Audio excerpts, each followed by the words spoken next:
The White Circle by John Bell Clayton. As soon as I saw Anvil squatting up in the tree like some hateful creature that belonged in trees, I knew I had to take a beating, and I knew the kind of beating it would be. But still, I had to let it be that way because this went beyond any matter of courage or shame. The tree was mine. I want no doubt about that. It was a seedling that grew out of the slaty bank beside the dry creek mark across the road from the house, and the 13 small apples it had borne that year were the 13 most beautiful things on this beautiful earth. The day I was 12, Father took me up to the barn to look at the cults, Saturn, Jupiter, Devil, and Moonkiss the Whiteface. Father took a cigar out of his vest pocket and put one foot on the bottom plank of the fence, and leaned both elbows on the top of the fence, and his face looked quiet and pleased and proud, and I liked the way he looked because it was as if he had a little joke or surprise that would turn out nice for me. "Tucker," Father said presently, "I am not unaware of the momentousness of this day. Now there are 4 of the finest cults in Augusta County. If there are 4 any finer anywhere in Virginia, I don't know where you'd find them unless Arthur Hancock over in Albemarle would have them." Father took one elbow off the fence and looked at me. "Now do you suppose," he asked, in that fine, free good humor, "that if I were to offer you a little token to commemorate this occasion, you could make a choice?" "Yes, sir," I said. "Which one?" Father asked. "Devil? He's wild." "No, sir," I said. "I'd like to have the apple tree below the gate." Father looked at me for at least a minute. You would have to understand his pride in his cults to understand the way he looked. But at 12, how could I express how I felt? My setting such store in having the tree as my own had something to do with the coloring of the apples as they hung among the green leaves. It had something also to do with their ripening, not in autumn, when the world was full of apples, but in midsummer, when you wanted them. But it had more to do with the way of life that had come down through the generations. I would have given one of the apples to Janie. I would have made of it a ceremony. While I would not have said the words, because at 12 you have no such words, I would have handed over the apple with something like this in mind. "Janie, I want to give you this apple. It came from my tree. The tree stands on my father's land. Before my father had the land, it belonged to his father, and before that, it belonged to my great-grandfather. It's the English family land. It's almost sacred. My possession of this tree forges of me a link in the owning ancestry that go back clear beyond Moses and all the old Bible folks." Father looked at me for that slow, peculiar minute in our lives. "All right, son," he said. "The tree is yours. In fee simple to bargain, sell and convey, or to keep and nurture, and eventually hand down to your heir, or assign forever unto eternity. You have a touch of poetry in your soul, and that fierce, proud love of the land in your heart. When you grow up, I hope you don't drink too much." I didn't know what he meant by that, but the tree was mine, and now there perched Anvil, callously munching one of my 13 apples and stowing the rest inside his ragged shirt until it bulged out in ugly lumps. I knew the apples pressed cold against his hateful belly, and to me the coldness was a sickening evil. I picked a rock up out of the dust of the road, and I tore across the creek bed and said, "All right, Anvil, climb down." Anvil's milky eyes batted at me under the strangely fair eyebrows. There was not much expression on his face. "Nyan," he said. "You stuck-up little priss. You hit me with that rock. You just do." "Anvil," I said again, "climb down. They're my apples." Anvil quit munching for a minute and grinned at me. "You want an apple? I'll give you one. Yan!" He suddenly cocked back his right arm and cracked me on the temple with a half-eaten apple. I let go with the rock, and it hit a limb with a dull chub sound, and Anvil said, "You're fixin' to get it. You are really fixin' to get it." "I'll shake you down," I said. "I'll shake you clear down." "Clear down?" Anvil chortled. "Where do you think I'm at? Up on top of Walker Mountain?" It wouldn't hurt none if I was to fall out of this runty bush on my head. I grabbed one of his bare feet and I pulled backwards, and down Anvil came amidst a flutter of broken twigs and leaves. We both hit the ground. I hopped up and Anvil arose with a faintly vexed expression. He hooked a leg in back of my knees and shoved a paw against my chin. I went down in the slate. He got down and pinioned my arms with his knees. I tried to kick him in the back of the head, but could only flail my feet helplessly in the air. "You might as well quit kicking," he said. He took one of my apples from under his shirt and began eating it, almost absent-mindedly. "You dirty, filthy, stinking sow," I said. He snorted. "I couldn't be a sow, but you take that back. I wish you were frying in the middle of hell right this minute. You take the stinking part," Anvil said thoughtfully. "I don't stink." He pressed his knees down harder, pinching and squeezing the flesh of my arms. I sobbed. "I take back the stinking part." "That's better," Anvil said.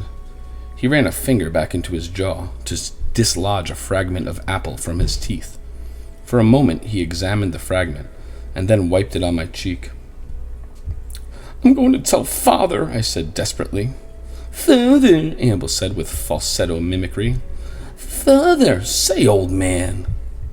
"You think your old man is some stiff stuff on a stick, don't you? You think you don't walk on the ground, don't you?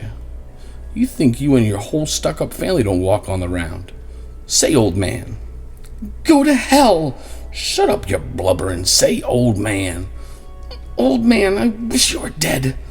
"Yan," Anvil said. "Stop blubbering. Now call me Uncle Anvil. Say, Uncle Sweetie, Petey Tweety, beg your pardon, Uncle Anvil, say it. Uncle Sweetie, Uncle Petey Tweety, son of a bitch, Anvil." He caught my hair in his hands and wallowed my head against the ground until I said every word of it 3 times. Anvil tossed away a spent, maltreated core that had been my apple. He gave my head one final thump upon the ground and said, "Yawn!" again in a satisfied way. He released me and got up. I lay there with my face muscles twitching in outrage. Anvil looked down at me. "Stop blubbering," he commanded. "I'm not crying," I said. I was lying there with a towering homicidal detestation, planning to kill Anvil, and the thought of it had a sweetness like summer fruit. There were times when I had no desire to kill Anvil. I remember the day his father showed up at school. He was a dirty, half-crazy, itinerant, knick-knack peddler. He had a club, and he told the principal he was going to beat the meanness out of Anvil, or beat him to death. Anvil scudded under a desk and lay there trembling and whimpering until the principal finally drove the ragged old man away. I had no hatred for Anvil then. But another day, just for the sheer filthy meanness of it, he crawled through a classroom window after school hours and befouled the floor. And the number of times he pushed over smaller boys just to see them hit the packed hard earth of the schoolyard and to watch the fright on their faces as they ran away was more than I could count. And still another day he walked up to me as I leaned against the warmth of the school hack shed in the sunlight, feeling the nice warmth of the weather-beaten boards. "They hate me," he said dismally. "They hate me because my old man's crazy." As I looked at Anvil, I felt that in the background I was seeing that demented, bitter father trudging his lonely, vicious way through the world. "They don't hate you," I lied. "Anyway, I don't hate you." That was true. At that moment, I didn't hate him. "How about coming home and staying all night with me?" So after school, Anvil went along with me and threw rocks at me all the way home. Now I had for him no soft feeling of any kind. I planned, practically, his extinction as he stood there before me, commanding me to cease the blubbering out of my heart. "Shut up now," Anvil said. "I never hurt you. Stop blubbering." "I'm not crying," I said. "You're still mad, though." He looked at me appraisingly. "No, I'm not," I lied. "I'm not even mad. I was a little bit mad, but not now." "Well, what do you look so funny around the mouth and eyes for?" "I don't know. Let's go up to the barn and play." "Play what?" Anvil looked at me truculently. He didn't know whether to be suspicious or flattered. "I'm getting too big to play much anyway," he added undecidedly. I might play a little bit, if it ain't some sissy game. We'll play anything, I said eagerly. All right, he said. Race you to the barn. You start. I started running towards the wire fence, and at the third step, he stuck his foot between my legs and I fell forward on my face. Yawn, he croaked. That'll learn you. Learn me what? I asked as I got up. Learn me what? It seemed important to know that. Maybe it would make some difference in what I planned to do to Anvil. It seemed very important to know what it was that Anvil wanted to, and never could, teach me and the world. It'll just learn you, he said doggedly. Go ahead. I won't trip you anymore. So we climbed the wire fence and raced across the burned field the hogs ranged in. We squeezed through the heavy sliding doors onto the barn floor, and the first thing that caught Anvil's eye was the irregular circle that Father had painted there. He wanted to know what it was, and I said nothing, because I wasn't yet quite ready. And Anvil forgot about it for the moment, and wanted to go play jumping from the barn floor out of the top of the fresh rick of golden straw. I said, No, who wants to do that anyway? I do, said Anvil. Jump, you puke. Go ahead and jump. I didn't want to jump. The barn had been built on a hill. In front, the ground came up level with the barn floor, but in back, the floor was even with the top of the straw rick, with 4 wide, terrible, yawning feet between. I said, No, there's nothing to jumping.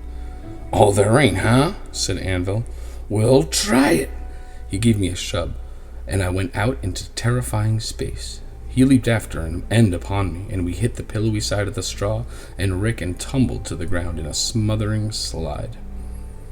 That's no fun, I said, getting up and brushing the chaff from my face and hair. Anvil himself had lost interest in it by now, and was idly munching another of my apples. I know something, I said. I know a good game. Come on, I'll show you. Anvil stung me on the leg with the apple as I raced through the door of the cutting room. When he reached the barn floor, his eyes again fell on the peculiar white circle. That's to play prisoner's base with, I said. That's the base. That's a funny-looking base, he said suspiciously. I never saw any base that looked like that. I could feel my muscles tensing, but I wasn't particularly excited. I didn't trust myself to look up towards the roof, where the big, mechanical hayfork hung suspended from the long metal track that ran back over the streaming mows of alfalfa and red clover. The fork had vicious, sharp prongs that had never descended to the floor except on one occasion Anvil knew nothing about. I think Father had been drinking the day he bought the hayfork in Staunton. It was an unwieldy, involved contraption of ropes, triggers, and pulleys, which took 4 men to operate. A man came out to install the fork, and for several days he climbed up and down ladders, bolting the track in place and arranging the various gadgets. Finally, when he said it was ready, Father had a load of hay pulled into the barn and called me and the men in from the fields to watch and assist in the demonstration. I don't remember the details. I just remember that something went very badly wrong. The fork suddenly plunged down with a peculiar ripping noise and embedded itself in the back of one of the workhorses. Father said very little. He simply painted the big white circle on the barn floor, had the fork hauled back up to the top, and fastened the trigger around the rung of a stationary ladder 8 feet off the floor, where no one could inadvertently pull it. Then he said quietly, I don't ever want anyone ever to touch this trip rope, or to have occasion to step inside this circle. So that was why I didn't now look up towards the fork. I don't want to play no sissy prisoner's base, Anvil said. Let's find a nest of young pigeons. All right, I lied. I know where there's a nest, but one game of prisoner's base first. You don't know where there's any pigeons' nest, Anvil said. You wouldn't have the nerve to throw them up against the barn if you could. Yes, I would too, I protested. Now let's play one game of prisoner's base. Get in the circle and shut your eyes and start counting. Oh, all right, Anvil agreed wearily. Let's get it over with and find the pigeons. 10, 10, double 10, 45. Right in the middle of the circle, I told him, and count slow. How am I going to hide if you count that way? Anvil now counted more slowly. 5, 10, 15. I gave Anvil one last vindictive look, and I sprang up the stationary ladder, and I swung out of the trip rope of the unpredictable hayfork with all my puny might. The fork's whizzing descent was accompanied by that peculiar ripping noise. Anvil must have jumped instinctively. The fork missed him by several feet. For a moment, Anvil stood absolutely still. He turned around and saw the fork still shimmering from its impact with the floor. His face became exactly the pale green of the carbide we burned in our acetylene lighting plant at the house. Then he looked at me, at the expression on my face, and his Adam's apple bobbed queerly up and down, and a little stream of water trickled down his right trouser leg and over his bare foot. You tried to kill me, he said thickly. He did not come toward me. Instead, he sat down. He shook his head sickly. After a few sullen, bewildered moments, he reached into his shirt and began hauling out my apples one by one. You can have your stinking old apples, he said. You'd do that for a few dried up little apples? Your old man owns everything in sight. I ain't got nothing. Go ahead and keep your stinking old apples. He got to his feet and slowly walked out of the door. Since swinging off the trip rope, I had neither moved nor spoken.